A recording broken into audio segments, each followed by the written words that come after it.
Voy a compartir pantalla.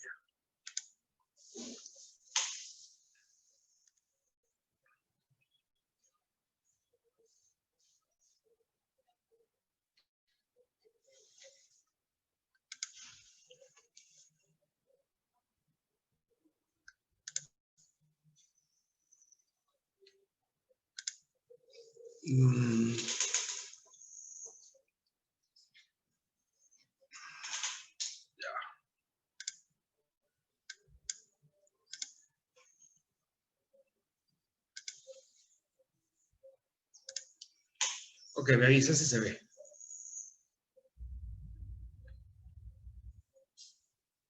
Sí se ve.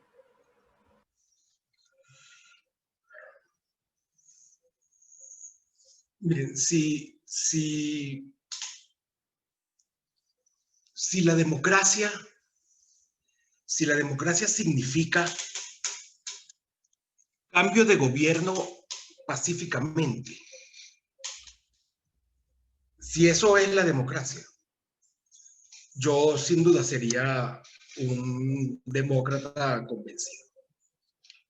Ahora, si en cambio la democracia no es eso, pues no es necesariamente eso, sino que es que en algunas ocasiones se puede cambiar de gobierno sin necesidad de que haya violencia.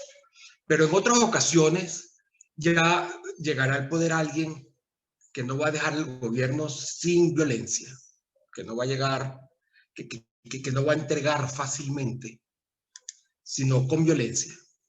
Entonces, tendríamos que comenzar a pensar en alternativas a la democracia. Si la democracia no es estable, si eso ideal de un cambio pacífico de gobierno no es posible, entonces hay que pensar en alternativas a la democracia.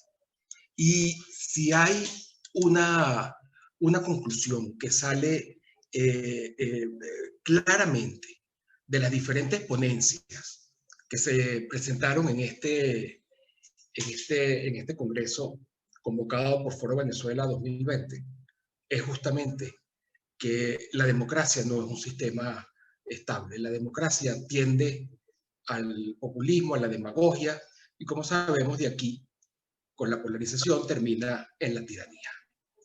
Entonces, es necesario buscar alternativas para la democracia, por lo menos para la democracia con elecciones, para la democracia donde rige la regla de la mayoría, porque degenera, inevitablemente degenera. Esa es la pertinencia de este foro y por eso que yo estoy tan contento de haber participado.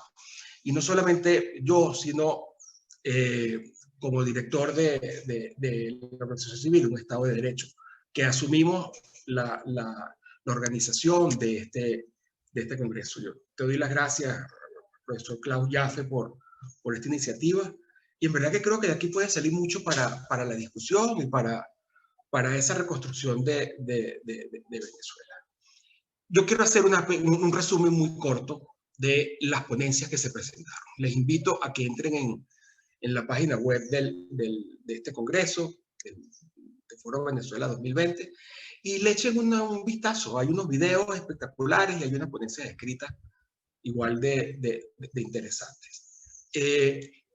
Van a reflexionar y van a ver la democracia desde otra perspectiva.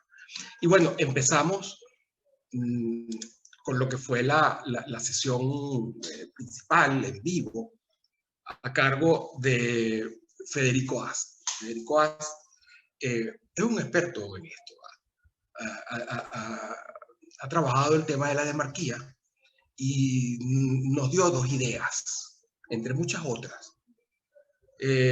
La demarquía se establece como un mecanismo para evitar que en la democracia se creen facciones, grupos que tomen el poder y no lo suelten, porque facilita la representación de todas las personas y elimina la profesionalización de la política, pero además es un sistema que facilita la rotación constante en el poder, con lo que en definitiva nadie termina mandando.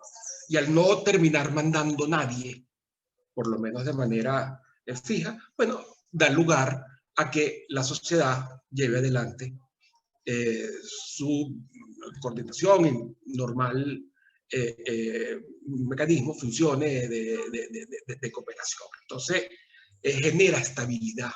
Entonces, el secreto de una república serenísima, como por ejemplo fueron las italianas que implementaron justamente la demarquía, bueno, con la estabilidad que logra este sistema.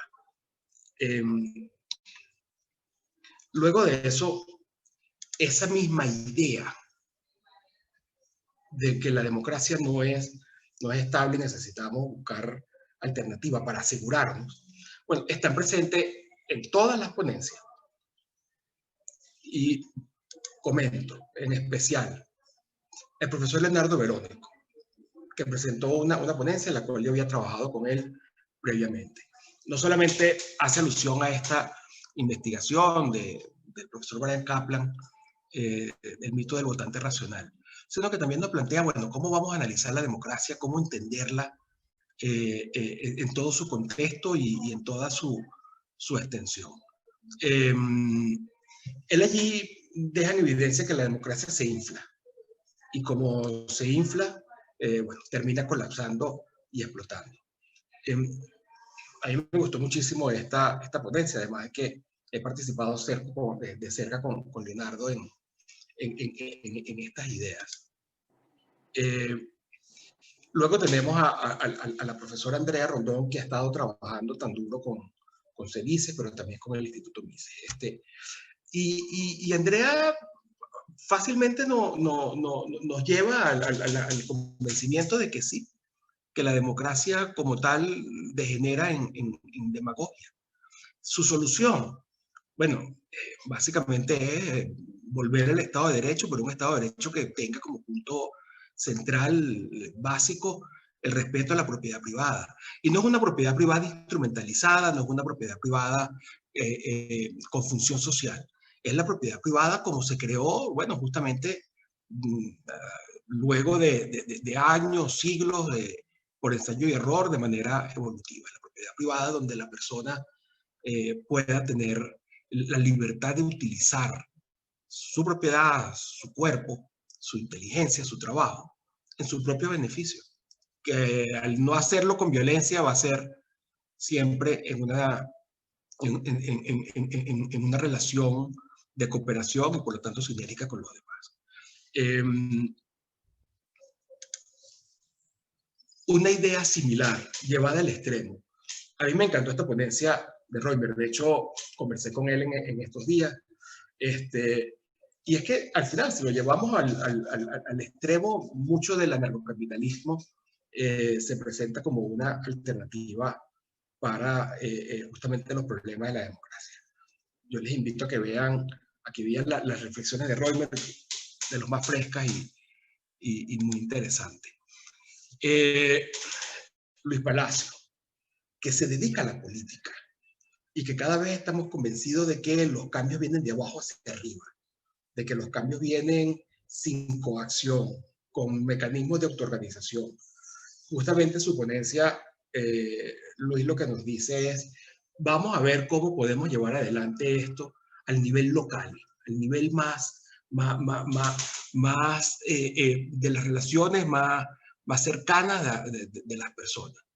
Y desde allí se podría establecer mecanismos de sorteo donde todas las personas, bueno, participen, intervengan, porque es resolviendo los problemas que tienen que ver con su vida cercana.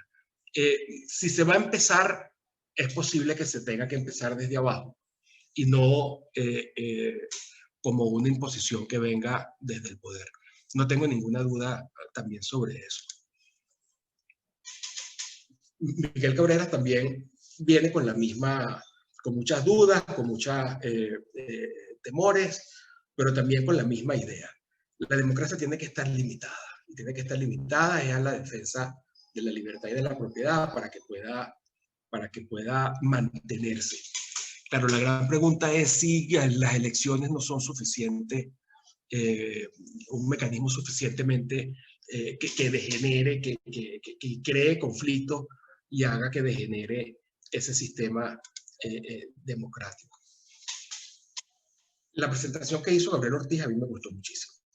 Y me gustó muchísimo porque lo plantea, va al meollo del problema. Primero, la democracia convive con los derechos humanos, y los derechos humanos en la actualidad, como se interpretan por lo menos hoy en Latinoamérica y en la Corte Interamericana de Derechos Humanos, así lo ha defendido, en especial en los últimos años, incluyen los derechos sociales.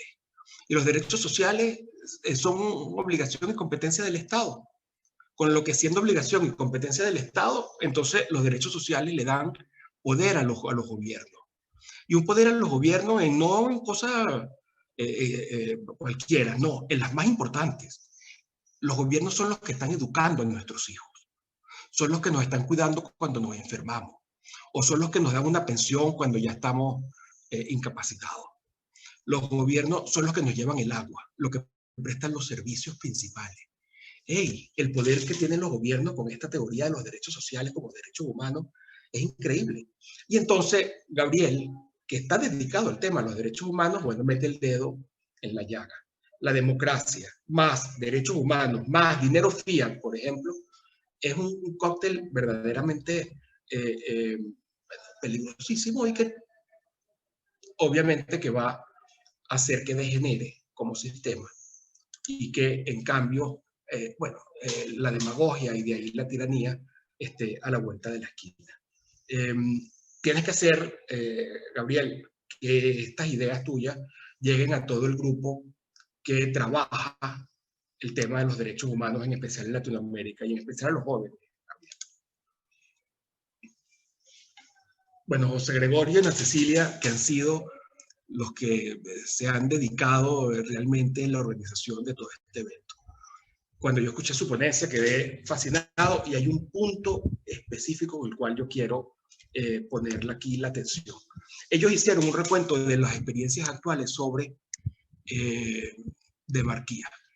Y hay bastantes experiencias. No creen que es una locura que no se estén implementando en muchos países.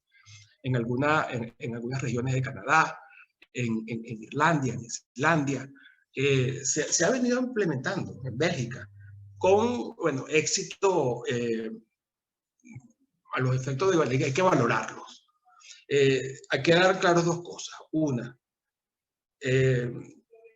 obviamente que esto significa atacar a las oligarquías, atacar al status quo, atacar a los partidos políticos, eventualmente a los medios, y no es fácil empezar a instaurar unos sistemas diferentes a las elecciones y de demarquía en estos países y que se han visto obstaculizados, en especial para su implementación. Pero lo que sí también queda claro, y es el tema principal a resaltar de esa presentación de José Gregorio y Ana Cecilia, es el caso de Irlanda. Y si lo comparamos con Francia, los dos llevaron adelante una reforma sobre el matrimonio, la legalización del matrimonio homosexual. Y la diferencia entre Irlanda y Francia es que Irlanda se hizo luego de un proceso con una asamblea escogida por sorteo de ciudadanos. En Francia se hizo además por los mecanismos, en cambio, por los mecanismos normales, por los políticos escogidos por elecciones. Bueno, los efectos de esa decisión, que como les digo, en los dos casos fue de la legalización de ese tipo de matrimonio. Los efectos desde el punto de vista social fueron muy diferentes. En Irlanda no hubo protesta, la gente se sintió, bueno, aceptó las reformas, menos que en Francia se mantuvo todavía la discusión una vez aprobada el tema. Sin duda que hay mucha mejor representación cuando se participa directamente y de esta forma por sorteo la sociedad civil que por los mecanismos normales de toma de decisión política, es decir, por elecciones. La presentación de Roberto Jun, que el trabajo maravilloso está haciendo y respaldo ha dado al Congreso desde Cultura Jurídica. Bueno, primero las 4 tomas, Roberto, en verdad que quedó de lo mejor. te felicito. Pero además, Roberto, bueno, primero hay un libro que recomendaste, véanlo. Yo nunca he leído a ese autor, John Kane, me lo voy a buscar, Roberto, veo que tienes todos sus libros para leerlo porque me llamó mucho la atención. Pero además de eso, Flux. Vean qué es Flux. Es una forma de democracia aumentada. De hecho, me recuerda a lo que viene trabajando el profesor César Hidalgo con la democracia aumentada. Entren en la página web de César Hidalgo y vean lo que se está trabajando y cómo las tecnologías efectivamente pueden lograr una democracia directa muchísimo mejor. De la mano la ponencia de Ruth Caprile. Ahora seguramente Ruth nos va a comentar sobre la democracia líquida. Es otra forma, es otra alternativa de lograr una mejor y mayor representatividad en la toma de decisiones políticas. La ponencia de Carolina Guerrero también, desde el punto de vista histórico, bueno, va poniendo las etapas, los pasos, de cómo tiene que repensarse esa noción de democracia. Y termino con esta ponencia que a mí me llamó muchísimo la atención.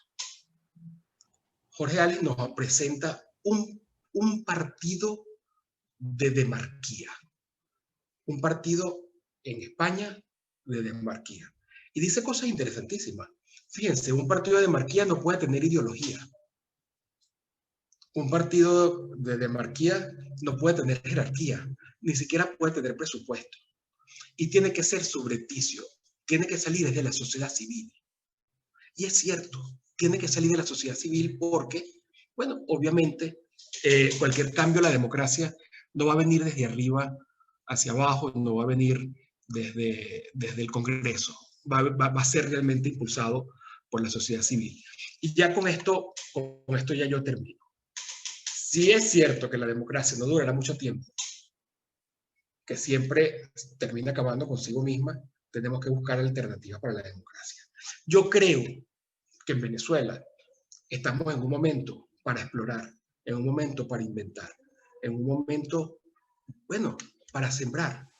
Hay tierra fértil, sin duda, en Venezuela, y para el futuro. Aquí tenemos muchas buenas ideas para implementar. Estoy encantadísimo. Gracias, Klaus, por esta iniciativa del Foro Venezuela 2020. Creo que tenemos aquí temas para el debate. Muchas gracias, José Gregorio, Klaus.